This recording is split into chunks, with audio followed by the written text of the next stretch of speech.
남편과 그 여자는 내 돈으로 호화로운 휴가를 떠났다. 그들은 내가 중환자실에 의식불명으로 누웠다를 보며 눈물이나 짜는 나약한 아내일 뿐이라고 생각했다. 내 딸은 고통의 기색 하나 없이 눈을 번쩍 떴고 내 눈물을 단숨에 멈추게 만든 한마디를 속삭였다. 지독한 소독약 냄새와 심박수 모니터에서 일정한 간격으로 울리는 기계음만이 지난 2주 동안 희진의 유일한 친구였다. 서늘한 서울의 한 대형 병원, 중환자실 대기실은 창살 없는 감옥 같았다. 두꺼운 유리 너머로 이제 겨우 10살 난 외동딸 로하가 작은 몸에 온갖 호스를 단 채 미동도 없이 누워 있었다. 아이의 얼굴은 창백했다. 마치 생명이 강제로 빠져나간 듯했다. 희진은 딱딱한 대기실 의자에 어깨를 축 늘어뜨린 채 앉아 있었다. 머리카락은 일부러 헝클어진 채로 두었고 화장기 없는 맨 얼굴의 눈은 퉁퉁 부어 있었다. 구김이 간 수수한 옷차림까지 그야말로 절망에 빠져 무너져 내린 완벽한 엄마의 모습이었다. 하지만 고개를 푹 숙인 채로도 희진의 귀는 곤두서 있었고 멀지 않은 곳에 앉아 있는 남자의 모든 움직임을 포착하고 있었다. 그녀의 남편 강무진은 관자놀이를 주무르며 앉아 있었다. 명품 셔츠의 소매를 팔꿈치까지 걷어붙인 그의 손목에는 병원의 형광등 불빛을 받아 반짝이는 최고급 시계가 채워져 있었다. 무진은 이따금 긴 한숨을 내쉬었다. 희진이 그가 시계를 얼마나 자주 쳐다보는지 보지 못했다면 완벽하게 속아 넘어갈 만한 훌륭한 슬픔의 연기였다. 끊임없이 바닥을 구르는 그의 발끝에서는 초조함이 묻어났다. 여보, 무진이 최대한 부드럽게 꾸며낸 목소리로 부르며 다가와 희진의 어깨를 만졌다. 뭐라도 좀 먹어. 이틀 동안 물밖에 안 마셨잖아. 희진은 남편을 쳐다보지도 않은 채 힘없이 고개를 저었다. 입맛이 없어. 로하가 아직 깨어나지도 않았는데 내가 어떻게 밥을 넘겨? 무진이 짜증을 참으며 혀를 차는 소리가 들렸다. 입천장에 혀가 부딪히는 그 소리는 명백한 조급함의 표시였다. 하지만 무진이 더 몰아붙이기도 전에 적막한 병원 복도의 하이힐 소리가 울려 퍼졌다. 희진은 고개를 돌리지 않아도 누가 왔는지 알 수 있었다. 코를 찌르는 값비싼 플로럴 향수 냄새만으로도 충분했다. 대학 시절부터 희진의 가장 친한 친구였으며 지난 1년 동안 뒤에서 몰래 무진과 침대를 공유해온 여자 신다경이었다. 희진아, 다경의 목소리에는 가식적인 동정심이 가득했다. 세련된 미디 원피스의 완벽한 메이크업, 커다란 명품 토트백을 든 그녀는 곧장 다가와 희진을 껴안았다.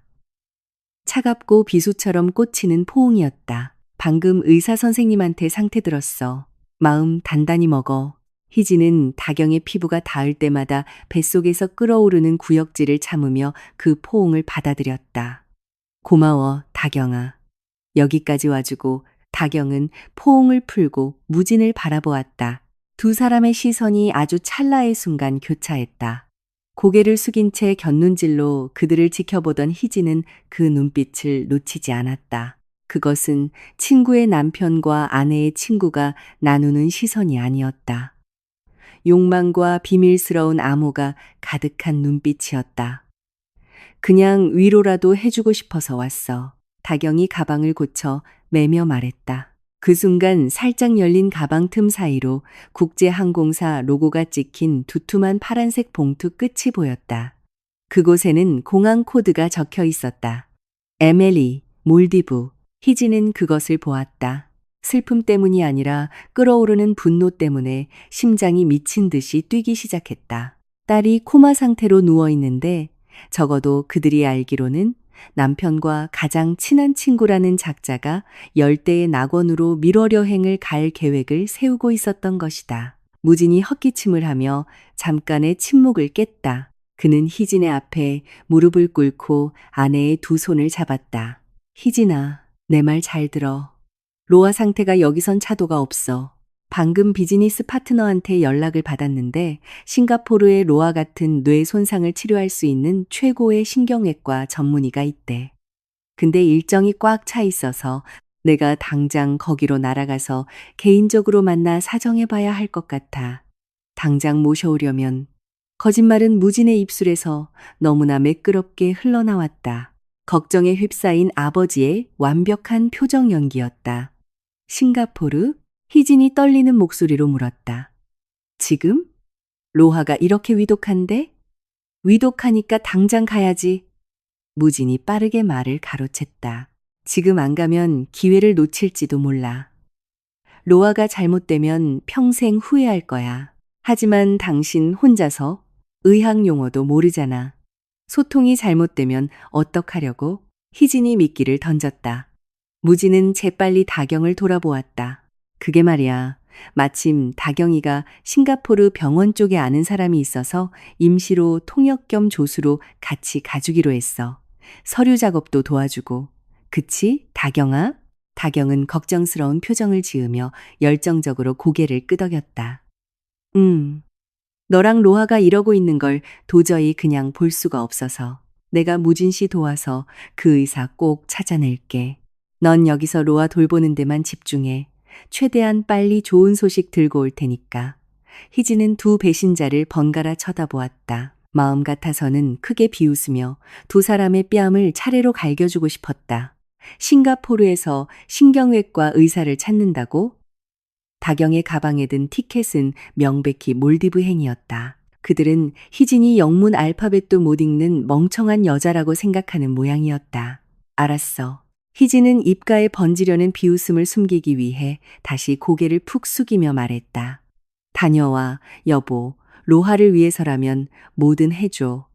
여긴 내가 지킬게. 무진은 안도하며 길게 숨을 내쉬었다. 그는 일어나서 재킷을 가다듬고 희진의 이마에 짧게 입을 맞췄다. 아무런 감정도 없는 무미건조한 키스였다. 최고의 의사를 데려올게. 밥 좀 챙겨 먹고. 알았지? 그래. 희진아. 다경이 희진의 어깨를 토닥였다. 끼니 거르지 마. 두 사람은 뒤돌아섰다. 그들의 발걸음은 희진이 마음을 바꿔 그들을 붙잡을까봐 두려워하는 것처럼 몹시 서둘렀다. 희진은 가만히 앉아 속으로 숫자를 세었다. 하나, 둘, 셋. 복도 끝 엘리베이터 문이 열렸고 무진과 다경이 안으로 들어갔다. 문이 완전히 닫히기 직전 무진이 다경의 허리를 감싸 안고 다경이 무진의 어깨에 머리를 기대며 작게 웃는 모습이 희진의 눈에 들어왔다. 그들은 자신들이 완벽하게 자유로워졌다고 이 연극이 완벽했다고 믿고 있었다. 엘리베이터 문이 닫히고 다시 정막이 찾아왔다. 복도에는 오직 기계음만이 맴돌았다. 희진이 고개를 들었다. 더 이상 눈물도 핍박받는 불쌍한 아내의 표정도 없었다. 그녀의 얼굴은 차갑고 평온했으며 눈빛은 그동안 숨겨왔던 날카로움을 내뿜고 있었다. 그녀는 자리에서 일어나 로하의 VIP 병실 유리문을 향해 여유롭게 걸어갔다. 출입 버튼을 누르자 문이 스르륵 열렸다. 심박수 모니터는 여전히 안정적인 소리를 내고 있었다. 희진은 딸의 침상으로 다가가 평온한 로하의 얼굴을 내려다보았다. 그 사람들 갔어. 아가.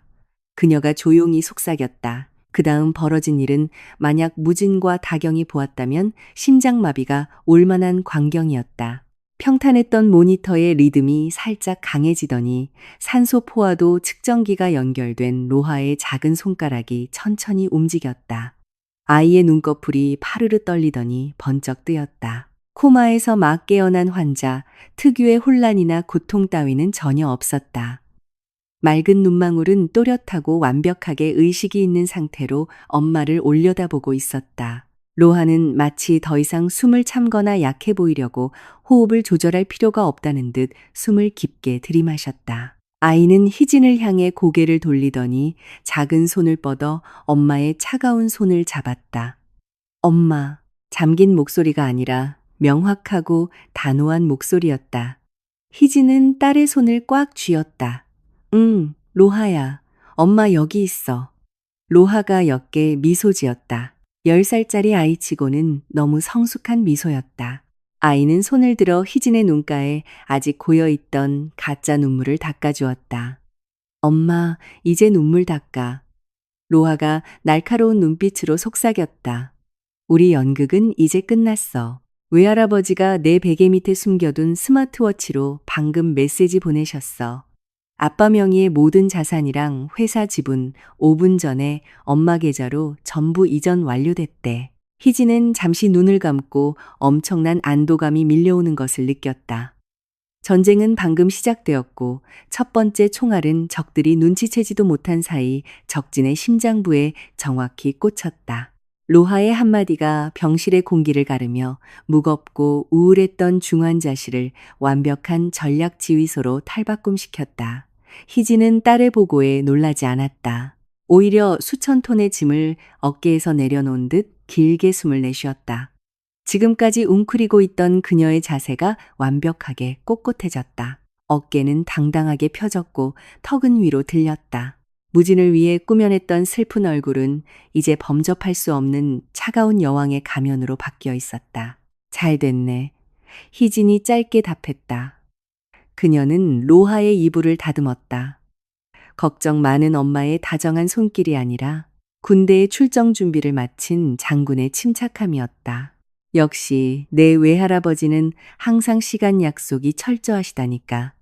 희진의 기억이 2주 전의 그날 밤으로 날아갔다. 폭우가 쏟아지던 밤, 희진과 로하는 학원을 마치고 집으로 돌아가는 길이었다. 그들이 타고 있던 차는 지난달 무진이 결혼기념일 선물로 사준 것이었다. 그런데 고속도로로 진입하는 급커브 구간에서 갑자기 브레이크가 먹통이 되었다. 희진은 패닉에 빠져 브레이크 페달을 미친 듯이 밟았지만 차는 멈추지 않았다. 다행히 운전 실력이 뛰어났던 희진은 낭떠러지를 피하기 위해 필사적으로 핸들을 꺾어 도로변의 모래 더미에 차를 쳐박았다. 차는 형체도 알아볼 수 없게 부서졌지만 두 사람은 기적적으로 살아남았다. 경찰과 구급차가 도착하기 전 공포에 떨던 로하가 조수석 아래에서 무언가를 발견했다. 빨간 불빛이 깜빡이고 있는 소형 도청기였다. 평소 전자기기 만지는 것을 좋아하던 로아는 그 기계가 망가지기 직전 병원 응급실에서 기계에 녹음된 파일 일부를 자신의 폰으로 전송하는 데 성공했다. 그리고 검사를 기다리며 모녀가 몰래 들은 그 녹음 파일에는 무진의 목소리가 선명하게 담겨 있었다. 단골 정비소 직원으로 추정되는 남자와 나누는 대화였다. 고속주행할 때 브레이크가 완전히 나가게 만들어 두 사람 한꺼번에 보내버려야 돼. 특히 로하 그년. 그 애만 죽으면 태성그룹 백 회장 영감탱이 유사는 법정 대리인인 내 차지가 될 테니까. 그 순간 희진의 세상은 무너져 내렸다. 남편이자 아이의 아빠가 돈 때문에 모녀의 목소리를 원했다니. 하지만 희진은 구석에 처박혀 오는 나약한 여자가 아니었다. 그녀의 몸에는 대한민국 재계서열 5위 태성그룹 백씨 가문의 피가 흐르고 있었다. 피도 눈물도 없는 탁월한 사업가의 핏줄이었다. 그날 밤 당장 희진은 친정아버지인 태성그룹 백하준 회장에게 연락을 취했다. 그리고 그들은 미친 계획을 세웠다. 로하는 혼수 상태인 척 연기를 해야 했다. 로하의 담당 의사는 태성그룹에서 파견한 절대 입이 무거운 주치의였다. 코마 상태로 위장하는 것만이 두 번째 살인 시도로부터 로하를 지키는 유일한 방법이었다. 무진이 딸이 죽어가고 있다고 믿는다면 그는 구태여 손에 피를 더 묻히려 하지 않을 것이었다. 그저 기다리기만 할 테니까. 그리고 그 기다림은 오늘부로 끝이 났다. VIP 병실의 자동문이 열리는 소리에 희진은 상념에서 깨어났다. 당당하고 위험 있는 발걸음 소리가 병실 안으로 들어왔다.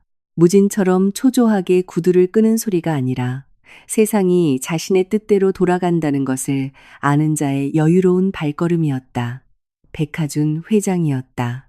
완벽하게 재단된 이탈리아제 차콜 수트에 실크 넥타이를 맨 60대의 노신사는 압도적인 위압감을 뿜어내며 서늘한 병실 공기를 더욱 얼어붙게 만들었다. 그는 희진의 친아버지이자 건설, 화학, 미디어를 아우르는 거대 재벌 태성그룹의 총수였다. 그동안 하주는 희진의 안전을 위해 그녀가 태성그룹의 핏줄이라는 사실을 철저히 숨겨왔고 야망 넘치는 중소기업 사장인 강무진과 평범하게 살도록 허락했었다.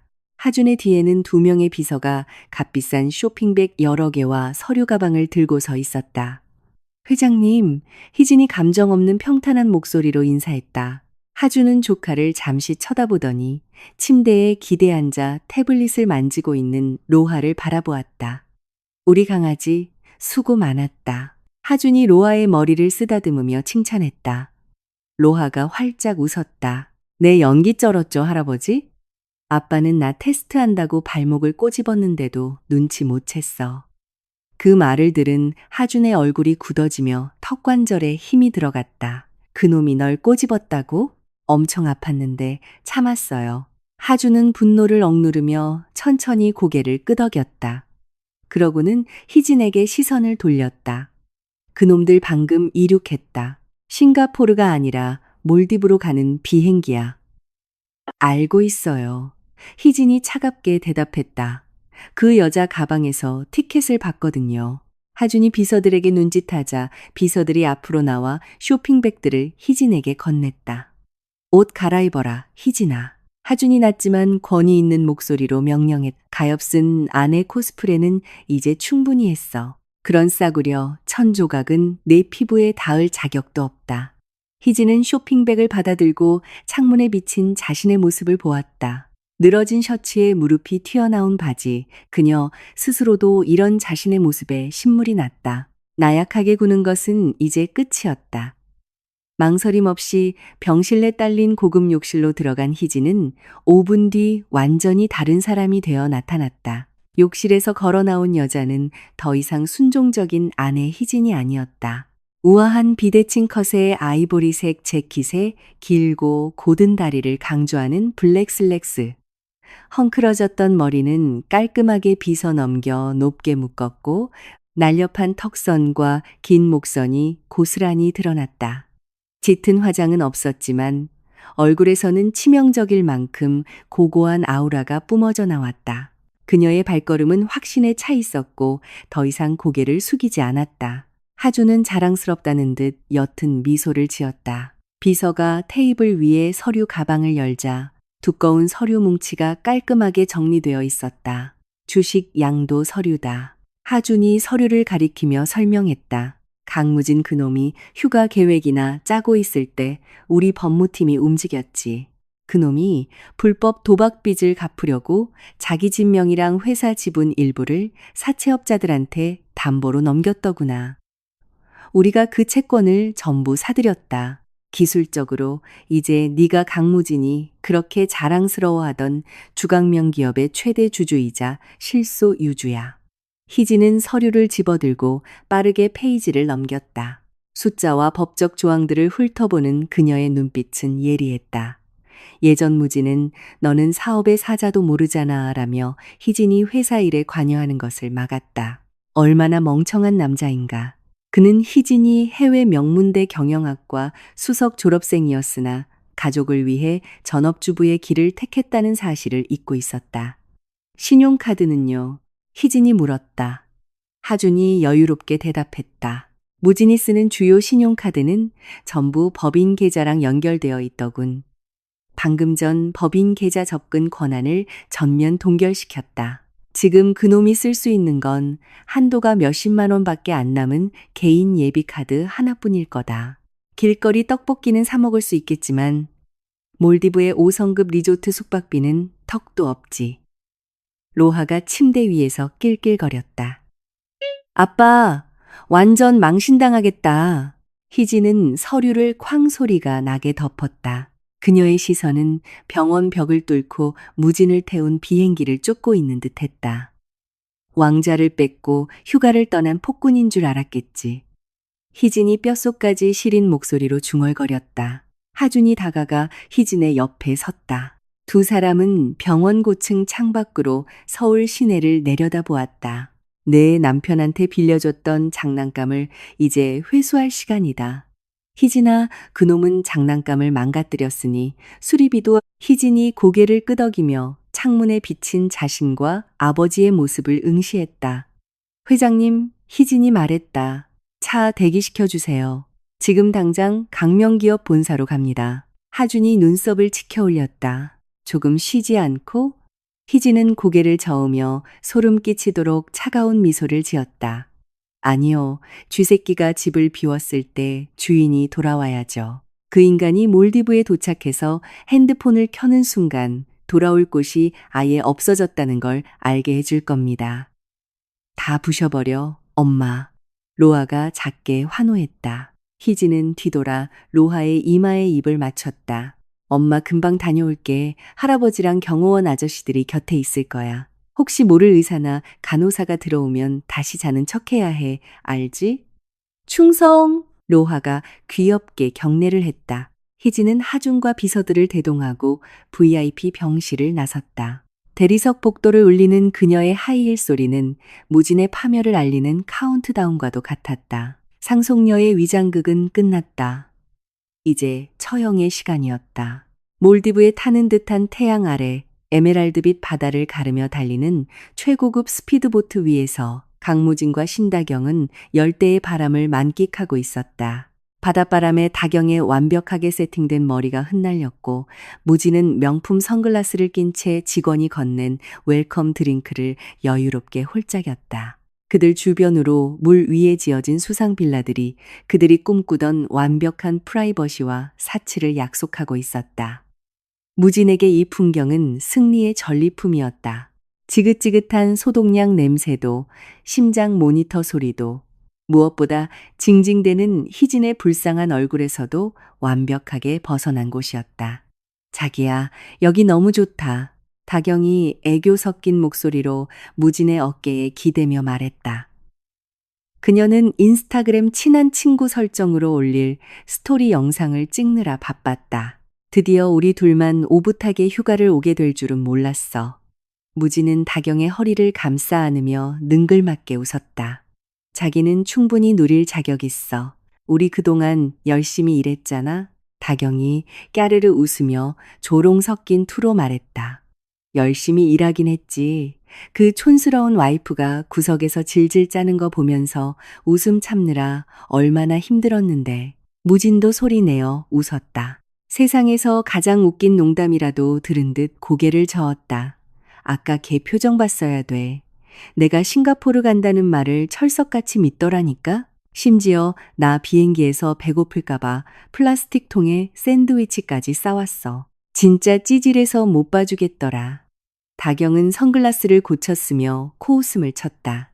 아휴, 촌티 줄줄 나더라. 명색이 대표이사 사모님인데 파출부인 줄 알았어. 자기가 질릴 만도 하지. 무진 씨같이 수준 높은 남자 챙길 줄 아는 건 나밖에 없잖아. 안 그래? 그럼 무진이 그녀를 꽉 끌어안았다. 로하, 그 계집애 숨통 끊어지고 나면 나도 바로 희진이 그 여자 쫓아낼 거야. 태성그룹 백회장 영감탱이의 그 어마어마한 유산이 로하의 법정 대리인인 내 손에 들어오면 자기 원하면 이 섬 하나 통째로 사줄게. 두 사람은 크게 웃었다.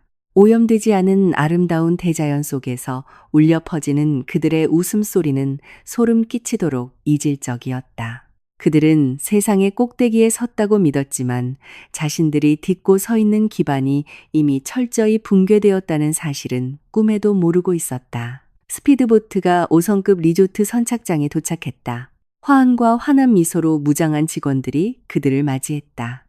무진은 마치 자신의 궁전에 들어서는 왕처럼 당당하게 내렸다.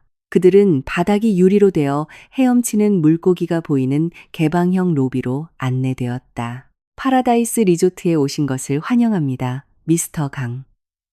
능통한 영어를 구사하는 백인 리셉셔니스트가 인사했다. 요청하신 최고급 수상 빌라가 준비되어 있습니다. 보증금 결제를 위해 신용카드를 주시겠습니까? 물론이지. 무진은 거만하게 지갑을 꺼내 검은색 블랙카드를 내밀었다. 그가 평소 품위 유지비라는 명목으로 마음껏 긁어대던 법인 카드였다. 한도가 무제한이나 다름없는 카드였다. 직원은 정중하게 카드를 받아 단말기에 꽂았다. 무진은 대리석 카운터를 손가락으로 톡톡 치며 오늘 밤 다경과 먹을 랍스터 만찬을 상상하고 있었다. 그러나 직원의 미소가 약간 굳어졌다. 그녀는 카드를 다시 한번 긁었다. 불쾌한 기계음이 짧게 울렸다. 죄송합니다만 손님, 직원이 여전히 정중하지만 조금 당황한 기색으로 말했다. 카드가 거절되었습니다. 칩에 문제가 있는 것 같은데 다른 카드가 있으실까요? 무진이 미간을 찌푸렸다. 거절? 말도 안 된다. 한도가 몇십억인데 다시 해봐. 이미 3번이나 시도했습니다, 손님. 발급은행에서 거래를 정지시켰다는 메시지가 뜹니다. 은행에 직접 확인해 보셔야 할 것 같습니다. 무진의 얼굴이 달아올랐다. 옆에서 다경이 그의 팔을 쿡쿡 찔렀다. 오빠, 왜 거절돼? 남들 보는데 창피하게. 잠깐만, 한국은행 시스템이 점검 중인가 봐. 무진이 재빨리 변명했다. 내연녀 앞이나 호텔 직원 앞에서 체면을 구기고 싶지 않았다. 그는 다른 카드를 찾기 위해 지갑을 뒤졌다. 하지만 대부분의 메인 카드가 자금 세탁과 비용 처리를 위해 법인 계좌와 연동되어 있다는 사실이 떠올랐다. 결국 지갑 구석에서 낡은 예비 카드를 하나 찾아냈다. 희진과 결혼하기 전 평사원 시절 만들었던 한도가 턱없이 낮고 안 쓴 지 오래된 개인 카드였다. 이걸로 해. 무진이 퉁명스럽게 카드를 카운터에 던졌다. 직원이 다시 결제를 시도했다. 다행히 이번에는 영수증이 출력되었다. 결제되었습니다, 손님. 하지만 프레지덴셜 스위트룸의 보증금 액수가 커서 이 카드의 한도가 보증금만으로 거의 꽉 찼습니다. 괜찮으신가요? 무진은 마른 침을 삼켰다. 그 말인즉슨 호텔 패키지에 포함되지 않은 외부 액티비티나 최고급 식사를 할 여윳돈이 이 카드에는 남아있지 않다는 뜻이었다. 하지만 체면 때문에 그는 뻣뻣하게 고개를 끄덕였다. 상관없어. 어차피 메인 카드 문제 해결되면 그걸로 바꿀 거니까 체크인이 끝나고 빌라로 향하는 버기카에 타려는데 무진의 재킷 주머니에서 핸드폰이 미친 듯이 진동하기 시작했다. 한두 번이 아니라 쉴 새 없이 울려댔다. 무진이 폰을 꺼내자 화면이 알람으로 꽉 차 있었다. 비서실 재무팀, 심지어 이사회에서 날아온 수십 통의 이메일이었다. 메일 제목들은 하나같이 위급했다. 긴급 이사회 소집, 재무감사 통보, 접근 권한 동결 안내. 누구야? 짜증나게. 골프카트에 우아하게 앉아있던 다경이 불평했다. 무진은 짜증스러운 얼굴로 화면을 쳐다보았다. 그저 대표이사가 갑자기 자리를 비워 멍청한 부하 직원들이 호들갑을 떠는 것이라 생각했다. 그는 자신이 오너이자 대표이사이므로 자신 없이는 회사가 돌아가지 않을 거라 맹신했다. 이 따분한 업무 연락 때문에 완벽한 휴가 기분을 망치고 싶지 않았다. 일도 제대로 못하는 새끼들. 무진이 중얼거리며 전원 버튼을 길게 눌러 폰을 아예 꺼버렸다. 화면이 까맣게 죽었다. 됐어. 이제 우리 노는 데만 집중하자. 지구 반대편. 먹구름이 짙게 깔린 서울. 희진은 하준의 검은색 마이바흐에서 내렸다. 강남 한복판에 솟아오른 파란색 유리 외관의 빌딩 앞이었다. 강명기업이라는 로고가 밝힌 이 빌딩은 희진의 아버지가 남긴 유산으로 세워진 것이었지만 무진은 철저히 자신의 피땀으로 일군 결과물인 양 행세해왔다. 희진은 서울의 탁한 공기를 깊게 들이마셨다. 새로 탈바꿈한 모습으로 이곳에 발을 들이는 것은 처음이었다. 평소 그녀는 택시를 타고 남편의 도시락을 든 채 색이 바랜 원피스와 굽 낮은 단화 차림으로 왔었다. 하지만 오늘 희진은 몸에 완벽하게 핏되는 디자이너 수트를 입고 있었다. 그녀의 블랙 스틸레토 힐이 보도를 두드리는 소리에는 위압감이 넘쳤다. 그녀는 메인 로비를 향해 곧장 걸어갔다. 경비 초소에서 담배를 피우며 딴청을 피우던 황 경비원이 그녀를 발견하고 눈을 가늘게 떴다. 희진의 얼굴은 낯이 익었지만 옷차림이 너무 달랐다. 황 경비원의 기억 속에 사모님은 만만하고 호구 같은 여자였고 무진이 사무실에서 다경과 뒹굴대면 바쁘다는 핑계로 밖에서 땡볕을 맞으며 기다리게 하곤 했었다. 황 경비원은 꽁초를 바닥에 휙 던지고는 불량한 태도로 희진의 앞을 막아섰다. 금속 탐지기 옆에 삐딱하게 기댄 채였다. 어이쿠, 사모님 어디 가십니까? 그가 비꼬는 말투로 물었다. 웬일로 쫙 빼입으셨네. 사장님 지금 안 계십니다. 그리고 지금 업무 시간이지 도시락 배달할 시간 아니거든요. 그냥 집에 가시죠. 희진이 걸음을 멈췄다. 그녀는 선글라스 너머로 경비원을 내려다보다가 천천히 안경을 벗었다. 그녀의 눈빛은 면도날처럼 날카로웠다. 비켜. 희진이 조용하지만 억양에 힘을 실어 말했다. 경비원은 비웃었다. 아이고, 아주 무서워지셨네? 사모님, 여기 규정 빡빡한 거 아시잖아요. 사모님이라도 약속 없으면 못 들어갑니다. 게다가 사장님이 저한테 신신당부하셨거든요. 사모님 오시면 로비에서 얼쩡거리며 체면 깎아먹게 두지 말고 경비실에 처박아 둬라고요. 그러니까 곱게 저기 앉아 계시든가 돌아가시죠. 예전에 희진이라면 고개를 푹 숙이고 사과한 뒤 그 무례한 지시를 따랐을 것이다. 자기 회사에서조차 거지 취급을 받으며 눈물을 참았을 것이다. 하지만 그 희진은 오늘 아침 중환자실에서 죽었다. 희진이 손짓하자 그녀의 뒤에 서 있던 태성그룹 법무팀 변호사가 앞으로 나와 서류철을 건넸다. 희진은 방금 전 효력이 발생한 새 최대 주주 결의서 한 장을 꺼내 경비원의 얼굴 바로 앞에 들이밀었다. 너 글은 읽을 줄 아냐? 희진이 서늘하게 물었다. 황 경비원이 당황하며 더듬더듬 서류의 제목을 읽었다. 주식. 인수결의서?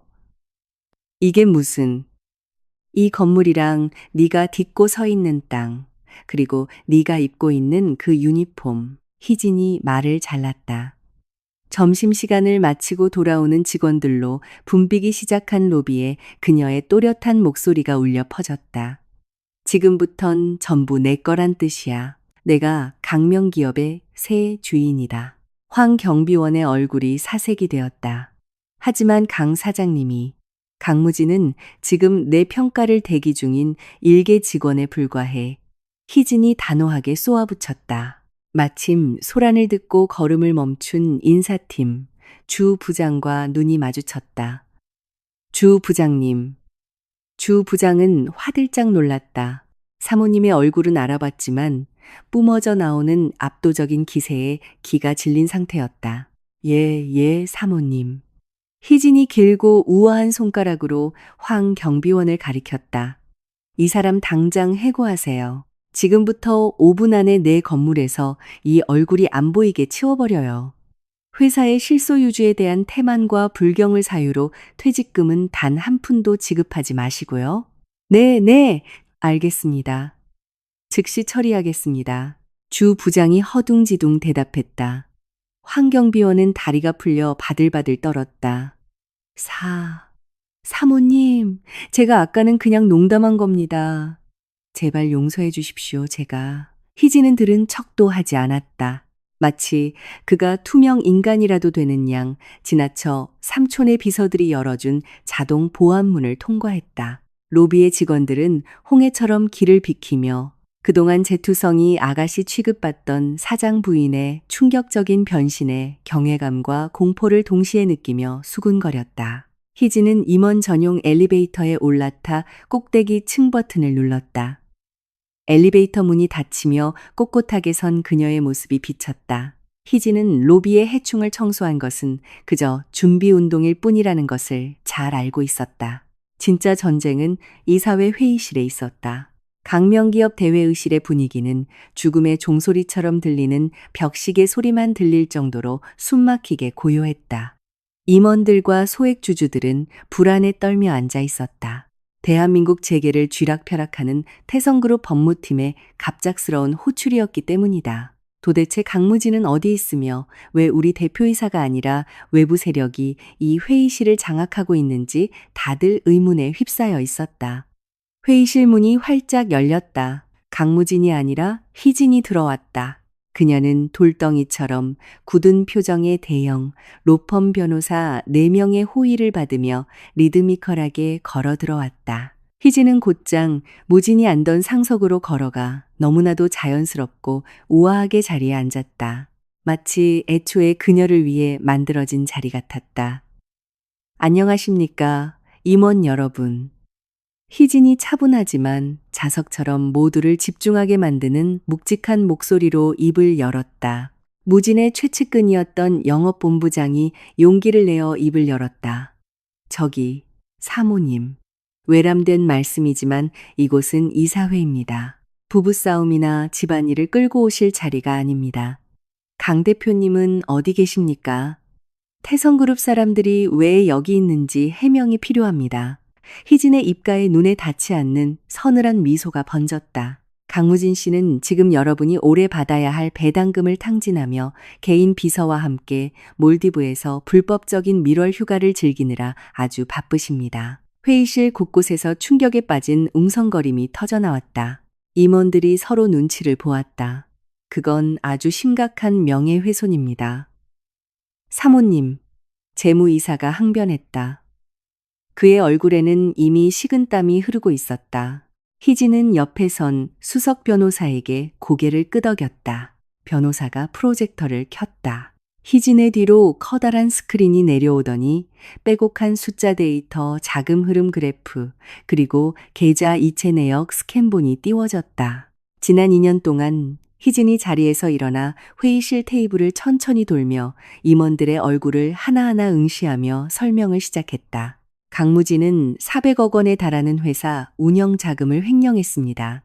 그는 원자재 구매 내역을 조작하고 마케팅 비용을 부풀렸으며 유령 벤더사를 만들어 돈을 빼돌렸습니다. 화면이 바뀌며 다경의 소셜미디어에 올라왔던 호화로운 라이프 스타일 사진들이 나타났다. 에르메스 백, 파텍 필립 시계, 유럽 1등석 여행, 그리고 그 옆에는 그 모든 명품을 결제한 강명기업 법인카드의 청구서 내역이 나란히 띄워졌다. 이건 재무이사의 입이 떡 벌어졌다. 그는 목이 조이는 듯 했다. 그동안 뭔가 장부가 이상하다는 것은 알고 있었지만 무진이 강압적으로 결제를 지시했기에 덮어두고 있던 터였다. 그뿐만이 아닙니다. 희진의 목소리가 한층 더 날카로워졌다. 강무진은 평택에 있는 핵심 공장 부지를 포함한 회사 자산을 담보로 잡아 자신의 산더미 같은 불법 도박 빚을 돌려막고 있었습니다. 기술적으로 이 회사는 강무진의 경영 아래 이미 파산 상태입니다. 숨막히는 침묵이 회의실을 무겁게 짓눌렀다. 임원들은 자신들이 탐배가 침몰하고 있음을 직감했다. 그러나 희진의 목소리가 미세하게 부드러워지며 한 줄기 동아줄을 내려주었다. 저는 이 회사를 공중분해시키러 온 것이 아닙니다. 이 회사를 세운 초기 자본의 정당한 상속녀로서 태성그룹의 전폭적인 지원 아래 강무진의 모든 부채를 우리가 매입했습니다. 지금 이 순간부턴 제가 최대 주주이자 CEO로서 회사의 모든 통제권을 넘겨받습니다. 희진은 테이블 위에 두 손을 짚고 몸을 앞으로 기울였다. 여러분에게 두 가지 선택지를 드리겠습니다. 강무진에 대한 충성심을 지키다. 기업비리 공범으로 그 인간과 함께 감옥에서 썩을 것인지, 아니면 제 편에 서서 이 난장판을 수습하고 여러분의 자리를 보존할 것인지 정하세요. 오랜 시간이 필요하지 않았다. 임원들은 앞다투어 고개를 끄덕였다. 증거가 명백하고 파산의 위협이 눈앞에 닥치자 무진을 향한 충성심 따위는 눈 녹듯 사라졌다. 저희는 사모님, 아니 대표님을 따르겠습니다. 아까 무진을 옹호했던 영업본부장이 가장 먼저 고개를 조아렸다. 좋습니다. 희진이 다시 상석에 앉으며 말했다. 첫 번째 지시사항. 모든 것을 동결시키세요. 강무진과 신다경의 모든 자산에 대한 동결 명령을 지금 당장 집행합니다. 집, 차, 은행 계좌, 주식 펀드 전부 다요. 그 인간들이 생수 한 병조차 사 마실 수 없게 확실히 차단하세요. 명령은 즉각 하달되었다. 사방에서 전화벨이 울렸고 은행으로 팩스가 날아갔으며 사법기관으로 전자공문이 전송되었다. 희진은 무진이 평생을 바쳐 쌓아 올렸다고 착각한 모래성을 단숨에 무너뜨려 버렸다. 한편 서울에서 수천 킬로미터 떨어진 몰디브, 두꺼운 유리벽 밖으로 산호초가 펼쳐진 해저 레스토랑에서 무진과 다경은 내일이 없는 것처럼 최고급 만찬을 즐기고 있었다. 그들은 가장 비싼 코스 요리를 주문했다. 벨루가 캐비어, 랍스터 테르미도르, AO 등급 와규 스테이크, 그리고 스포츠카 한 대 값과 맞먹는 1998년산 빈티지 샴페인까지. 무진이 황금빛 샴페인이 담긴 크리스탈 잔을 들어 올렸다. 우리의 미래와 진정한 자유를 위해 건배. 우리를 위해 자기야. 다경이 눈을 반짝이며 잔을 부딪혔다. 그들은 주변 테이블의 부호들이 눈살을 찌푸리는 것도 아랑곳하지 않고 개걸스럽게 먹고 시끄럽게 떠들었다. 식용 금가루가 뿌려진 초콜릿 수플레 디저트까지 싹싹 긁어먹은 후 무진은 거만하게 손가락을 튕겨 웨이터를 불렀다. 계산서. 무진이 짧게 말했다. 웨이터가 가죽 폴더에 담긴 계산서를 가져왔다. 무진은 금액은 확인하지도 않고 아까 체크인할 때 유일하게 승인되었던 그 예비 신용카드를 폴더에 끼워 넣었다. 5분이 지나도 웨이터는 돌아오지 않았다. 10분이 지났다. 무진은 슬슬 짜증이 났다. 다경은 하품을 하며 칭얼거렸다. 오빠, 왜 이렇게 늦어? 나 졸려. 빨리 우리 빌라 가서 자자. 마침내 돌아온 것은 아까의 웨이터가 아니라 각 잡힌 정장을 입은 건장한 체격의 백인 매니저였다. 그의 표정은 매우 싸늘했다. 미스터 강. 매니저가 사무적인 말투로 입을 열었다. 결제에 문제가 생겼습니다. 아, 또 왜? 무진이 욱하며 소리쳤다. 당신들 기계 고장난 거 아냐? 저희 시스템은 완벽합니다, 손님. 매니저가 단호하게 대답했다. 옆 테이블까지 다 들릴 정도로 꽤 큰 목소리였다. 카드 한도 초과로 승인이 거절되었습니다. 손님의 남은 한도는 오늘 낮 객실 보증금으로 모두 소진되었습니다. 현재 잔여 한도는 5만 원 정도인데 오늘 드신 식사 비용은 500만 원에 달합니다. 무진의 얼굴이 하얗게 질렸다. 뭐? 말도 안 돼. 그럼 다른 카드로 해봐. 무진은 당황하며 낮에 거절당했던 법인카드들을 꺼냈다. 기적이 일어나길 바랐지만 매니저는 무진의 눈앞에서 무선 단말기에 카드를 긁었다. 승인 거절. 오빠, 진짜 왜 그래? 돈 많다며. 다경이 이를 악물고 속삭였다. 창피함에 그녀의 얼굴이 토마토처럼 붉어졌다. 레스토랑의 다른 손님들이 그들을 보며 수군거리기 시작했다. 이 카드들도 모두 발급은행 측에서 도난 또는 오용 사유로 정지시켰습니다. 매니저가 얄짤없이 덧붙이며 계산서를 다시 빼앗아갔다. 손님, 저희는 이런 상황을 용납할 수 없습니다. 이미 최고급 서비스를 다 이용하셨으니까요. 계좌이체할게. 무진이 다급하게 변명했다. 호텔 계좌번호죠. 매니저가 명함을 내밀었다. 무진은 낮부터 꺼두었던 폰의 전원을 황급히 켰다. 신호가 잡히자마자 수천 개의 알람이 터져 나오며 폰이 잠시 먹통이 되었다. 하지만 무진은 그 연락들을 모두 무시하고 모바일 뱅킹 앱을 켰다. 손을 덜덜 떨며 로그인을 시도했다. 접근이 거부되었습니다. 사법기관의 요청에 의해 동결된 계좌입니다. 무진의 심장이 멎는 것 같았다.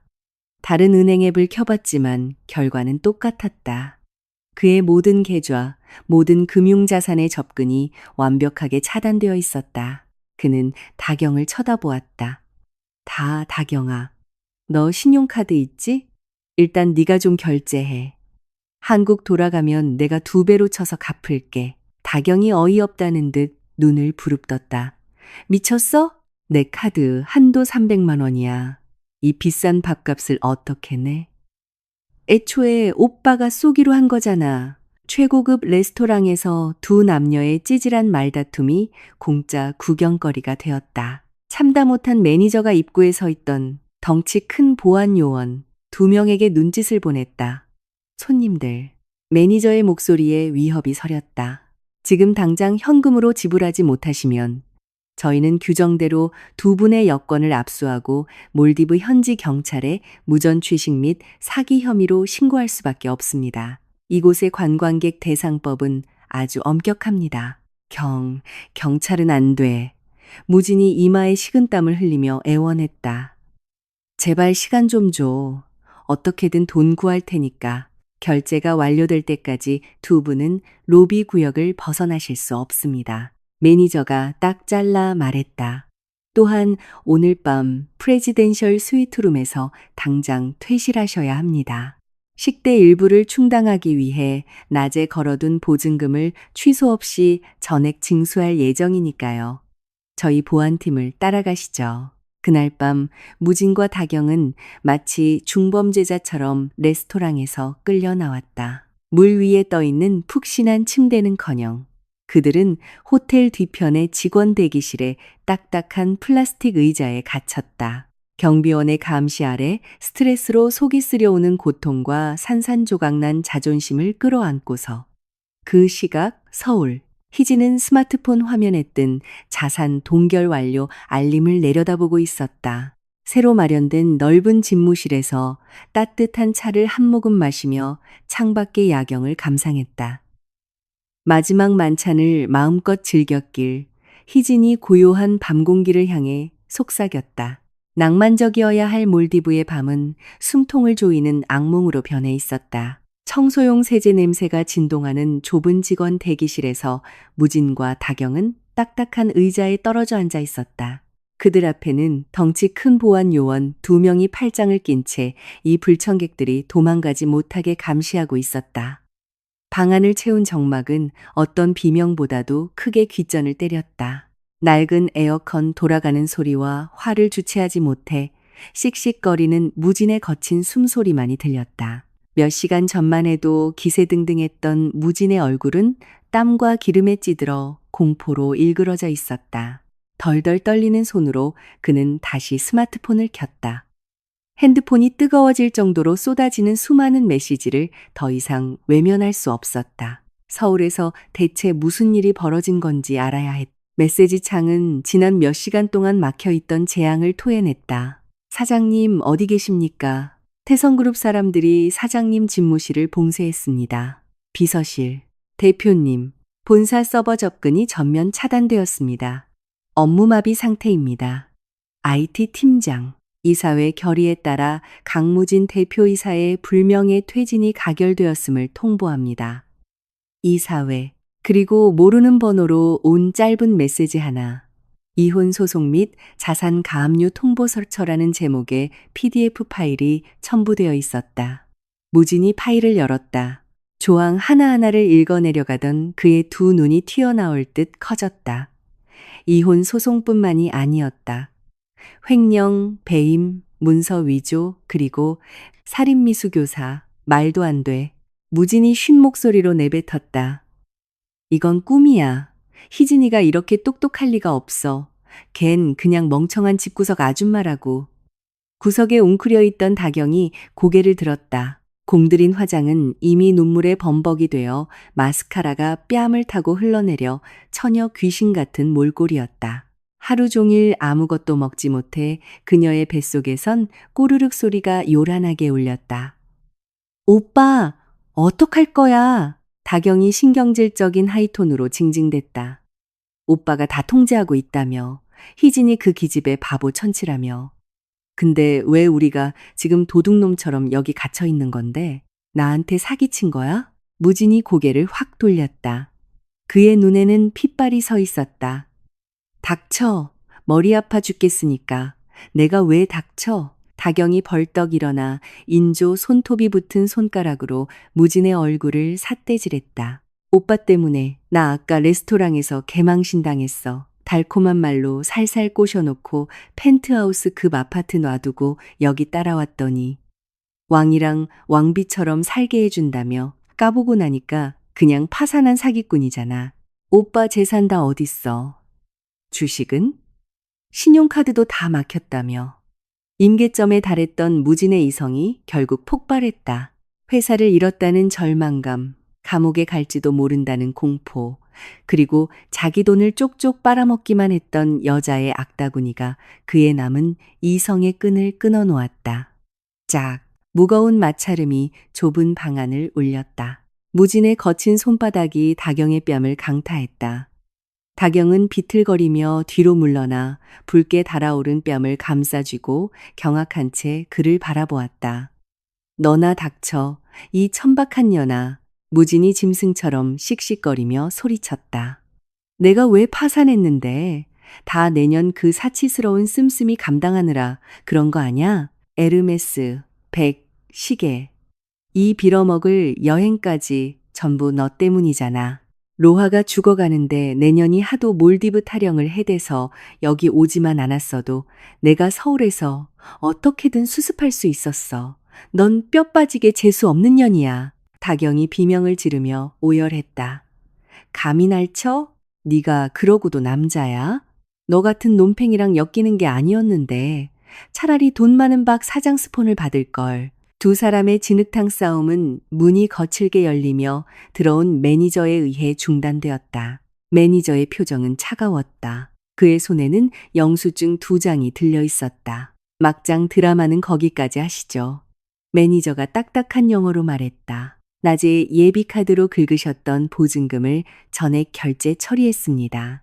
식대 절반과 객실 당일 취소 위약금을 덮기엔 간신히 턱걸이하는 금액이더군요. 호텔 경영진은 나머지 금액은 탕감해주는 대신 당장 2분을 이 섬에서 영구 추방하기로 결정했습니다. 지금 당장 나가십시오. 무진이 입을 떡 벌렸다. 하지만 지금 한밤중인데 어디로 가란 말입니까? 10분 뒤에 공항이 있는 본섬으로 가는 물자 운반용 화물선이 출발합니다. 그거라도 얻어 타고 가시죠.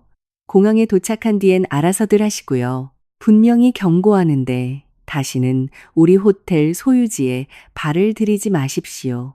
반박할 기회조차 주어지지 않았다. 덩치 큰 보안 요원들이 두 사람의 무거운 캐리어를 거칠게 끌어냈다. 무진과 다경은 호텔의 쓰레기를 버리는 뒷골목 선착장으로 강제로 끌려갔다. 그곳엔 고급 스피드보트나 웰컴 드링크 따위는 없었다. 생선 비린내와 매연 냄새가 진동하는 낡은 목선이 그들을 기다리고 있었다. 그들은 시커먼 쓰레기 봉투 더미 사이 딱딱한 나무 궤짝 위에 웅크리고 앉아야 했다. 본섬까지 가는 45분 내내 거친 파도가 배를 때리며 짠 바닷물이 그들의 비싼 명품 옷과 얼굴을 적셨다. 다경은 유일하게 남은 전 재산인 명품백을 끌어안고 하염없이 울었다. 무지는 텅 빈 눈으로 칠흑 같은 바다를 응시했다. 그는 지금쯤 서울에 있을 희진을 떠올렸다.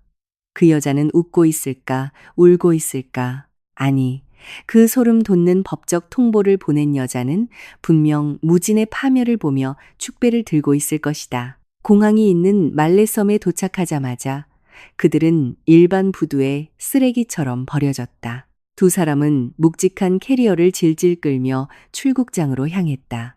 밤의 벨라나 국제공항은 남만큼 붐비진 않았지만 철제 의자의 냉기는 뼛속까지 스며들었다. 그들은 티켓 카운터로 향했다. 서울 가는 표 2장이요. 제일 빠른 걸로. 무진이 쥐어짜낸 허세를 부리며 직원에게 말했다. 성인 2명. 싱가포르 경유해서 총 2천만 원입니다. 직원이 무미건조하게 답했다. 무진은 주머니를 뒤져 쓸모없어진 두꺼운 지갑을 꺼냈다. 꼬깃꼬깃한 한화 지폐와 약간의 달러가 전부였다. 손을 떨며 세어본 현금의 총액은 기껏해야 300만 원 남짓이었다. 나머지는 전부 플라스틱 쪼가리가 되어버린 정지된 카드들 뿐. 모자라 무진의 얼굴이 하얗게 질렸다. 뭐? 다경이 패닉에 빠져 물었다. 비행기표 살 돈이 없어. 한 사람 목도 안 된다고. 무진이 공포에 질린 목소리로 속삭였다. 두 사람은 입을 다물었다. 쓰디쓴 현실이 그들의 뒤통수를 후려쳤다. 타국에 돈도 숙소도 없이 고립된 데다 고국에선 범죄자 수배를 받게 생겼다. 그들은 터덜터덜 퍼블릭 에어리어의 대기 의자로 걸어갔다. 다경은 발 뒤꿈치가 다 까진 하이힐을 벗어던지고 무릎을 끌어안은 채 웅크렸다. 무진도 그 옆에 푹 주저앉았다. 시간이 속절없이 흘렀다. 극도의 굶주림에 위가 타들어가는 듯 했다. 목도 말랐다. 무진의 시야에 화장실 근처에 있는 공용 식수대가 들어왔다. 비싼 와인만 고집하던 그 강무진 대표가 수치심을 짓누르고 그곳으로 걸어가 노숙자처럼 엎드려 수돗물을 들이켰다. 그러고는 두 손으로 물을 받아 다경에게 가져갔다. 마셔. 무진이 차갑게 말했다. 다경은 위생 따위 신경 쓸 겨를 없이 개처럼 그 물을 핥아 마셨다. 새벽동이 터올 무렵 무진의 폰이 울렸다. 발신자는 강명기업 본사번호였다. 무진의 심장이 요동쳤다. 아직 나를 따르는 충신이 남아있는 건가? 희망이 생긴 건가? 그는 미친 듯이 전화를 받았다. 여보세요? 주 부장, 나 좀 살려줘. 하지만 수화기 너머로 들려온 것은 주 부장의 목소리가 아니라 지극히 차분하고 깍듯하며 사무적인 젊은 여자의 목소리였다. 태성그룹에서 파견된 희진의 새 비서, 임 비서였다. 좋은 아침입니다. 강무진 씨, 백희진 대표님의 비서임 비서입니다. 무진은 얼어붙었다. 자신의 아내가 대표님이라는 권위 있는 호칭으로 불리고 있었다. 희진이, 아내 좀 바꿔줘. 대표님께서는 지금 강무진 씨가 말아먹은 회사를 살리기 위한 구조조정 회의를 주재하느라 몹시 바쁘십니다. 임 비서가 날카롭게 쏘아붙였다. 두 분이 몰디브 공항에서 거짓골로 노숙하고 계시다는 보고는 받았습니다. 항공권을 구매할 여력도 없으시다지요? 희진은 알고 있었다. 미로 속에 갇힌 쥐새끼를 지켜보듯 모든 걸 지켜보고 있었던 것이다. 희진이한테 전해줘. 돈 좀 보내주거나 표 좀 끊어달라고. 다 오해라고 내가 가서 설명하겠다고. 대표님은 변명 따위 필요 없으십니다. 단지 강무진 씨가 귀국해서 법적 서류에 도장을 찍고 경찰 조사를 받길 원하실 뿐입니다. 그래서 인도적 차원에서 그리고 도주를 막기 위해 대표님께서 친히 두 분의 귀국 항공권을 결제하셨습니다. 진짜로? 무진은 엄청난 안도감을 느꼈다. 고맙다고 전해줘. 메일로 보냈어? 네, 발송했습니다. 다만 강무진 씨가 끼친 막대한 회사 손실을 메우느라 자금을 아껴야 해서 가장 저렴한 저가 항공사의 특가 항공권으로 결제하셨습니다. 무진이 눈살을 찌푸렸다. 그게 무슨 소리야? 2시간 뒤 이륙합니다. 콜롬보에서 12시간 대기.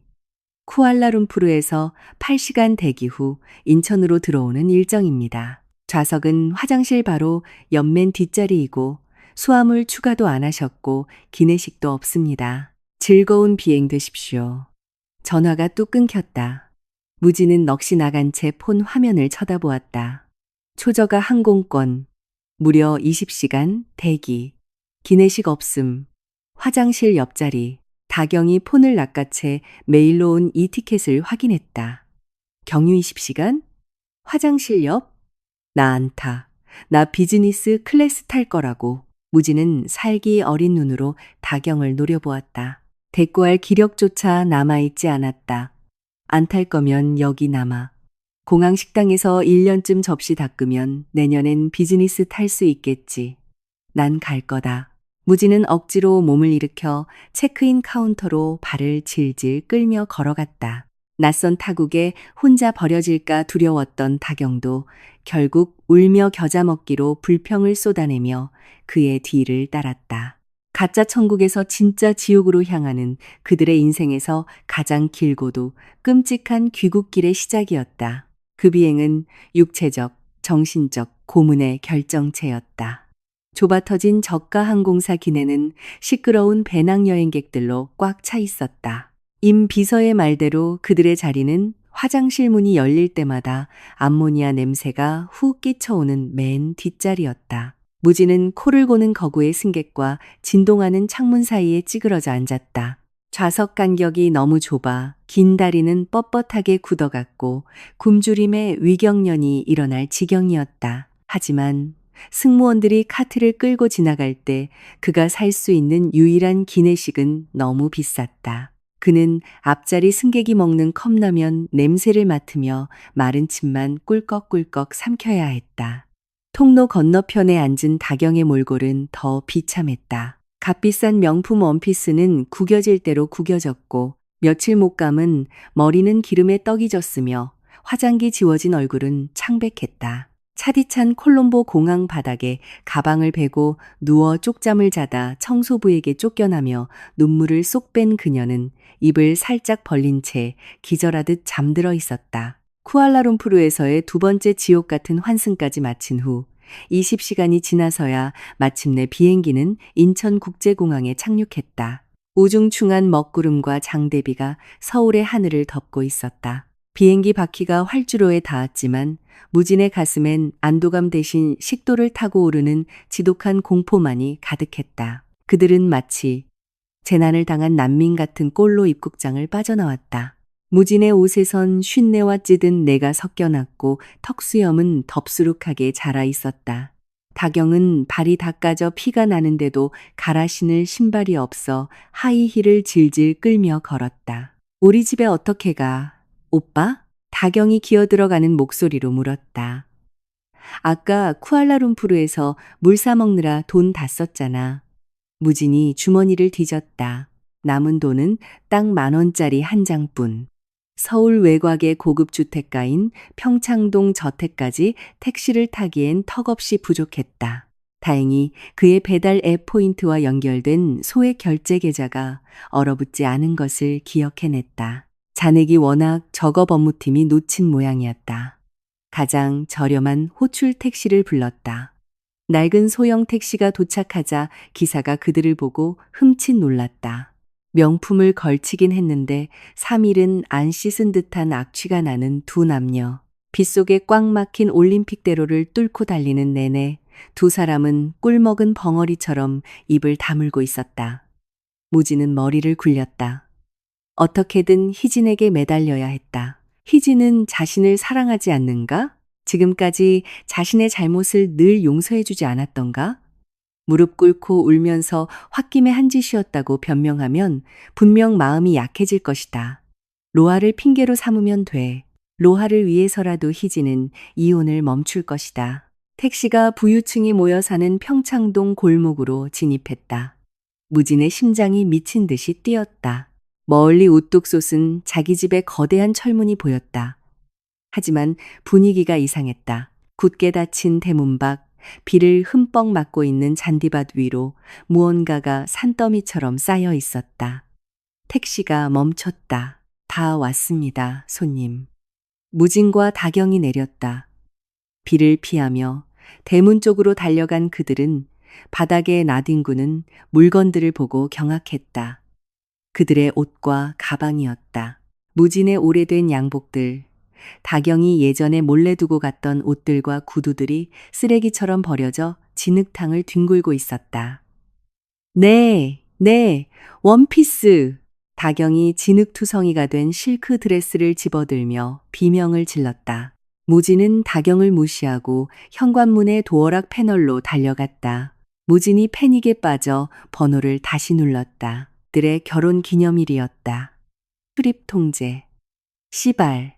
무진이 쇠기둥을 주먹으로 내리치며 욕을 내뱉었다. 비밀번호가 바뀌어 있었다. 그는 미친 사람처럼 대문을 흔들며 빗소리를 뚫고 소리쳤다. 백희진, 문 열어. 내 집이야. 왜 비번을 바꿔? 문 열라고. 나 쉬어야 한단 말이야. 그 순간 정원의 할로겐 조명이 확 켜지며 무진의 눈을 부시게 했다. 거대하고 육중한 현관문이 천천히 열렸다. 희진이 걸어 나왔다. 그녀는 혼자가 아니었다. 건장한 경호원이 그녀의 머리 위로 커다란 검은 우산을 받쳐들고 있었다. 고급스러운 네이비색 실크 라운지웨어를 입은 희진의 얼굴은 너무나도 화사하고 아름다웠다. 철문 밖 진흙탕에 구르는 무진의 처참한 꼴과 완벽하게 대조되는 모습이었다.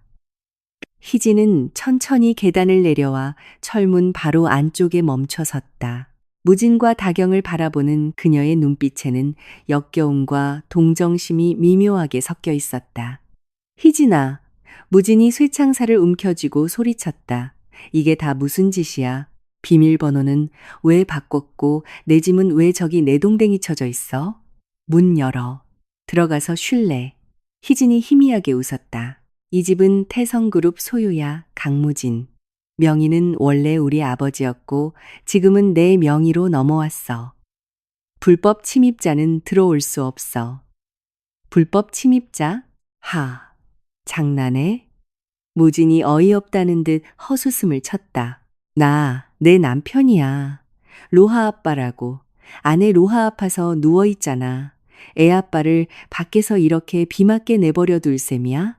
아빠. 작지만 단호한 목소리가 무진의 말을 잘랐다. 무진의 온몸이 굳어버렸다. 희진의 등 뒤에서 작은 소녀가 걸어 나왔다. 따뜻해 보이는 곰돌이 수면 잠옷을 입고 애착 인형을 품에 안은 너무나도 건강해 보이는 로아였다. 로아가 엄마 옆에 섰 창백한 얼굴도 링거줄도 붕대도 없었다. 아이는 짙은 실망감이 가득한 눈으로 아빠를 바라보고 있었다. 로하야, 무진이 뒷걸음질을 쳤다. 다리가 후들거려서 있기조차 힘들었다. 너 깨어난 거야? 안 다친 거야? 옷을 줍고 있던 다경도 입을 떡 벌렸다. 코마 상태라더니? 로하가 무진을 똑바로 응시하며 말했다. 나 한 번도 코마였던 적 없어.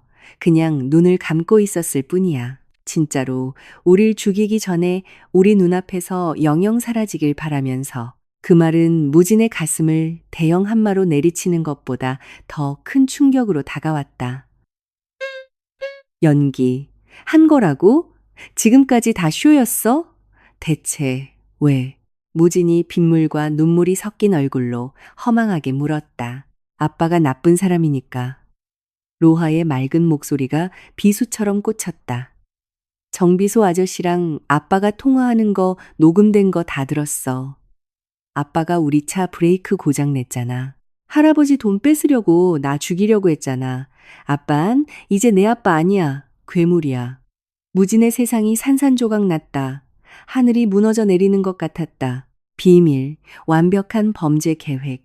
모든 것을 그들이 처음부터 알고 있었다니. 자기가 꼭대기에서 모든 걸 조종하고 있다고 믿었던 시간 동안 자신은 그저 사형대 위에서 춤을 추는 광대에 불과했던 것이다. 무진은 빗물이 고인 아스팔트 바닥에 무릎을 꿇었다.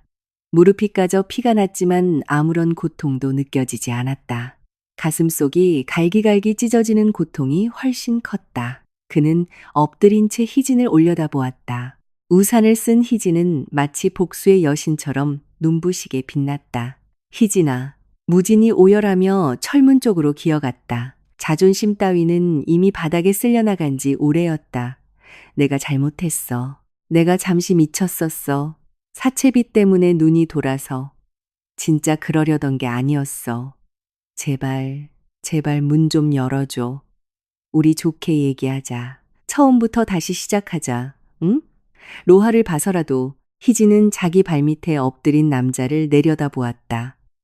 한때 사랑했던 남편, 평생 믿었던 이 남자는 이제 흠뻑 젖은 쓰레기 더미에 불과했다. 우리라는 건 더 이상 없어, 무진아. 희진의 목소리는 서리빨처럼 차가웠다. 네가 그 차의 브레이크 선을 자르기로 결심한 순간 내 남편은 이미 죽었어. 지금 내 발밑에 엎드려 있는 건 내 딸의 목숨을 앗아가려 했던 빚쟁이 살인 미수범일 뿐이야. 희진의 시선이 무진의 뒤에서 멍하니 서 있는 다경에게로 향했다. 그리고 너, 희진의 눈이 날카롭게 번뜩였다. 감옥 밖에서의 남은 시간을 맘껏 즐기렴. 경찰이 지금 오고 있거든. 강무진이 청부업자를 만나는 호텔, CCTV랑 내 계좌에서 그 정비소 직원 계좌로 돈이 이체된 내역 전부 이미 경찰에 넘겼어. 다경의 눈이 튀어나올 듯 커졌다. 난 아무것도 몰라. 다 오빠가 한 짓이야. 난 그냥 돈 보내달래서 보내준 것뿐이라고. 그 변명은 판사님 앞에서도 통하나 보자. 희진이 차갑게 말을 잘랐다.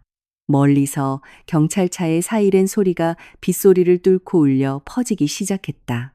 점점 더 가까워지는 붉고 푸른 경광등 불빛이 고급 주택가의 높은 담장들을 어지럽게 비추었다.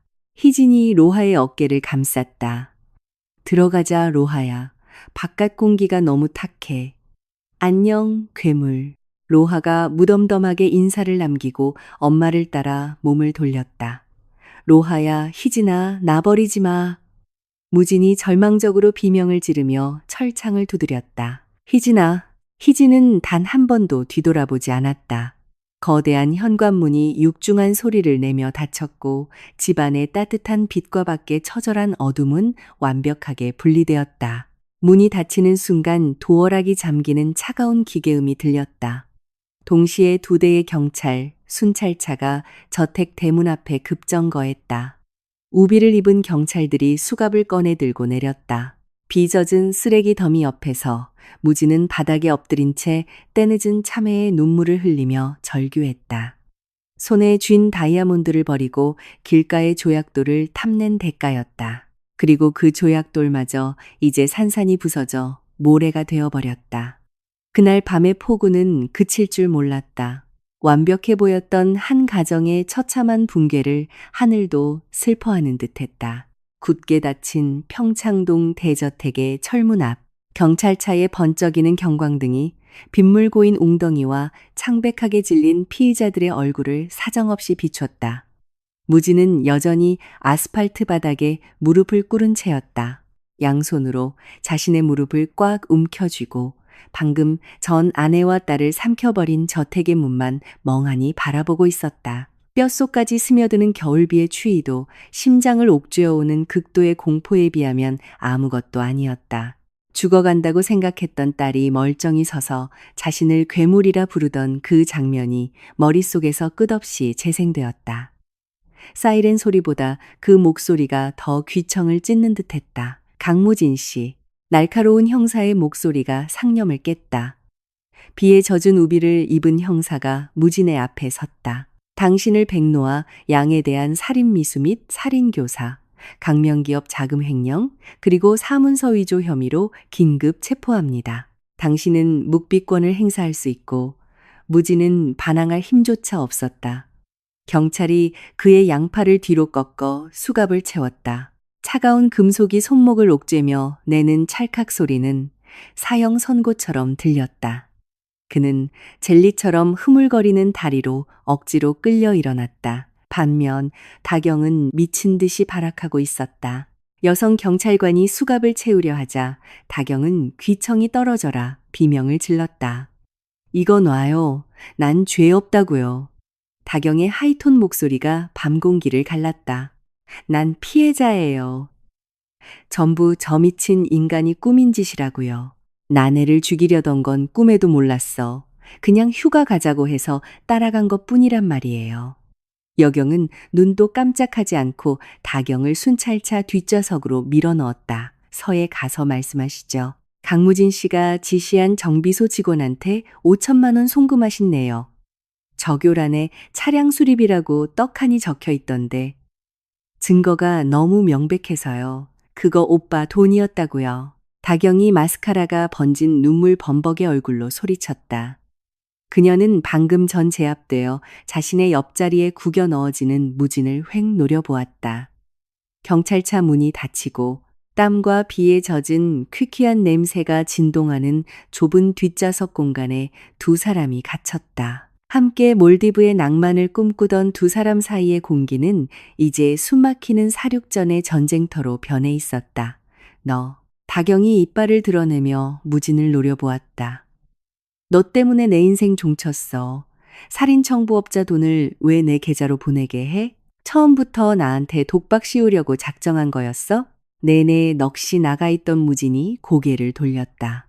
붉게 충혈된 눈동자, 목에 핏대가 선 모습은 흡사 악마 같았다. 내년이 저번 달에 쇼핑한다고 돈 더 달라고 지랄 발광을 했잖아. 내 계좌는 감사받고 있으니까 네 통장으로 보내서 일 좀 처리해달라고 했을 때 넌 입꼬리 찢어지며 알았다고 했지? 왜? 로하만 돼지고 나면 태성그룹 돈이 다 굴러올 줄 알았으니까 이제 와서 혼자 쏙 빠져나가시겠다? 나 애 죽이는 거 동의한 적 없어. 다경이 수갑찬 두 손으로 무진의 어깨를 미친 듯이 내리치며 비명을 질렀다. 이 악마 같은 새끼. 난 경찰서 가면 불 수 있는 거 다 불 거야. 네가 한 짓 낱낱이 다 까발려서 형량 낮출 거라고. 그 협박에 무진에 남아있던 마지막 이성의 끈이 뚝 끊어졌다. 빗속을 뚫고 달리는 경찰차 안에서 무진이 짐승처럼 다경에게 달려들었다. 수갑찬 손을 뻗어 다경의 목을 미친 듯이 졸랐다. 죽어! 이 빌어먹으려나! 죽어버려! 무진이 포효했다. 희진이 버리라고 꼬드긴 것도 너고. 로하가 짐덩어리라고 한 것도 너잖아. 컥, 컥. 다경이 발버둥치며 얼굴이 시퍼렇게 질려갔다. 좁은 차 안에서 다경의 발길질이 조수석 시트를 쾅쾅 걷어찼다. 야, 떨어져. 뭐 하는 짓이야. 앞좌석에 탄 형사가 칸막이 유리를 주먹으로 치며 고함을 질렀다. 순찰차가 급브레이크를 밟았고 관성에 의해 무진과 다경의 몸이 앞으로 쏠렸다. 경찰들이 황급히 뒷좌석 문을 열고 미쳐 날뛰는 무진을 강제로 끌어냈다. 숨을 헐떡이는 무진의 모습은 도축장에 끌려가는 미친 소 같았다. 다경은 목을 부여잡고 캑캑대며 공포에 질려 눈물을 쏟아냈다. 세상에서 가장 완벽한 사랑이라 떠벌리며 몰디브에서 샴페인을 터뜨리던 남녀는 결국 호송차 뒷자리에서 서로의 목을 조르는 가장 찌질하고 밑바닥 같은 모습으로 엔딩을 장식했다. 6개월 후 서울중앙지방법원 대법정은 발 디딜 틈 없이 취재진과 방청객으로 꽉 차 있었다. 재계 서열 5위. 태성그룹의 숨겨진 상속녀를 상대로 한 전 남편의 재산 편취 및 살인미수 사건. 뉴스는 연일 이 자극적인 스토리를 대서특필했다. 강무진은 주황색 수의를 입고 피고인석에 앉아 있었다. 살이 쏙 빠져 광대뼈가 튀어나왔고 항상 포마드로 말끔히 넘기던 머리는 짧게 깎여 하얗게 새어 있었다. 오만방자했던 눈빛은 죽은 생선처럼 탁하게 풀려 있었다. 방청석 맨 앞줄에는 완벽하게 재단된 블랙 수트를 입은 희진이 태성그룹 법무팀의 호의를 받으며 우아하게 앉아 있었다. 로하는 오지 않았다. 희진이 아이의 심리적 안정을 위해 법정 출석을 철저히 막았다. 하지만 백하준 회장은 희진의 옆자리에 앉아 먹잇감을 찢어밟길 듯한 매의 눈으로 무진을 노려보고 있었다. 검사가 법정 스크린에 결정적 증거들을 띄웠다. 강남의 한 특급 호텔 로비, CCTV, 사고 이틀 전. 무진이 모자를 푹 눌러 쓴 정비소 직원에게 두툼한 돈 봉투를 건네는 장면이 선명하게 재생되었다. 그리고 로하가 기적적으로 빼돌렸던 블랙박스 녹음 파일이 법정 스피커를 통해 흘러나왔다. 고속주행할 때 브레이크가 완전히 나가게 만들어 소름 끼치게 또렷한 무진의 목소리에 방청석에서 일제히 야유와 경멸의 탄성이 터져나왔다. 판사가 정숙을 요구하며 의사봉을 두드렸다. 이어서 신다경의 증인 신문이 이어졌다. 수의를 입은 그녀는 6개월 전에 화려했던 모습은 온데간데 없이 바싹 말라 늙어 보였다. 그녀는 약속한 대로 재판에서 모든 것을 불었다. 형량을 줄이기 위해 무진의 지시, 사항, 문서, 위조 과정, 심지어 로하가 죽고 나면 희진의 밥에 극소량의 쥐약을 타서 서서히 병사하게 만들자고 했던 무진의 소름 돋는 후속 계획까지 전부 털어놓았다. 그 증언이 나왔을 때 희진은 흠칫 놀라며 무진을 노려보았다. 무진은 고개를 푹 숙인 채 희진과 눈을 마주치지 못했다. 돈 때문에 딸을 죽이는 것도 모자라 자신까지 서서히 말려 죽일 작정이었다니. 저 인간의 바닥은 대체 어디까지인가. 기나긴 재판 끝에 판사들이 최후 판결을 위해 합의에 들어가기 전 피고인 최후 진술 시간이 주어졌다. 무진이 덜덜 떨리는 다리로 자리에서 일어났다. 그는 마이크를 쥐고 방청석의 희진을 향해 돌아섰다. 희진아. 그의 목소리는 갈라지고 쉰 소리가 났다. 내가 미쳤었어. 빚에 쫓기고 돈에 눈이 멀어서 돌았었나 봐. 하지만 우리 처음 결혼했을 땐 나 진짜 좋은 남편이었잖아. 로하 아기 때 밤새 업어 재우던 아빠였잖아. 나한테 조금의 동정심이라도 남아있다면 제발 선처 탄원서 하나만 써줘. 평생 감옥에 처박히긴 싫어. 평생 너희 눈에 안 띄고 쥐 죽은 듯이 살게. 희진이 천천히 자리에서 일어났다. 방청석과 피고인석을 가르는 펜스 앞까지 걸어 나온 그녀에게 법정 안의 모든 시선이 쏠렸다. 아내가 용서할 것인가? 희진은 무진의 핏발 선눈을 똑바로 응시했다. 애증조차 남아있지 않은 완벽하게 차갑고 공허한 눈빛이었다. 강무진. 희진이 조용하지만 법정 전체를 울리는 맑은 목소리로 입을 열었다. 로하가 2살 때 열이 펄펄 끓어서 밤새 물수건으로 닦아주던 그 남자는 지금 어디 있지? 무진이 울며 격하게 고개를 끄덕였다. 나야! 내가 그 강무진이야. 아니, 희진이 칼로 베어내듯 단호하게 말했다. 그 남자는 죽었어. 내 연녀 가방 사주겠다고 자기 친딸이 탄 차의 브레이크 선을 끊으라고 지시한 바로 그 순간 그 남자는 돼진 거야. 지금 내 앞에 서 있는 건 썩어 문드러진 송장일 뿐이야. 희진이 몸을 살짝 기울이며 오직 무진만 들을 수 있는 낮은 목소리로 속삭였다. 아, 쥐약 얘기는 참 고맙더라. 내 목숨값이 네 눈에 얼마나 헐값이었는지 확실히 알게 해줘서 네 새집에선 편히 쉬길 바라. 지옥은 이제부터 시작이니까. 희진은 미련 없이 뒤돌아 법정 문을 향해 걸어갔다. 판사의 준엄한 목소리가 법정에 울려 퍼졌다. 주문, 피고인 강무진을 살인미수 및 살인교사, 특정 경제범죄, 가중처벌법상 횡령 등의 혐의로 무기징역에 처한다. 피고인 신다경은 살인방조 등의 혐의로 징역 15년을 선고한다. 탕탕탕. 법정 경위들에게 끌려가며 무진은 희진의 이름을 미친 듯이 부르짖으며 오열했다. 하지만 희진은 이미 그곳에 없었다. 그녀는 과거의 오물을 법정 바닥에 버려둔 채 눈부신 햇살이 비치는 밖을 향해 당당히 걸어나가고 있었다. 그로부터 다시 6개월 후 맑게 갠 서울의 아침. 대한민국 유일의 여자 교도소인 청주여자교도소. 좁고 습한 8인실 감방의 화장실에서 머리를 아무렇게나 질끈 묶은 깡마른 여자가 맨손으로 변기를 닦고 있었다. 고무장갑조차 끼지 못해 차가운 물에 퉁퉁 불어 터진 거친 손의 주인공은 다경이었다. 징역 15년형이 확정된 그녀는 교도소 내 서열 최하위로 전락해 매일같이 가장 끔찍한 자비를 도맡아 하고 있었다. 회사의 손해배상을 위해 그녀의 모든 재산은 몰수되었다. 어이, 신씨? 감방 서열 1위인 덩치 큰 수감자가 다 먹은 컵라면, 용기를 다경의 뒤통수에 거칠게 던지며 소리쳤다. 변기 구석에 아직도 찌든 때 그대로구만. 다시 팍팍 문질러. 한 번만 더 대충 닦으면 오늘 저녁 배식은 국물도 없을 줄 알아. 네, 죄송합니다.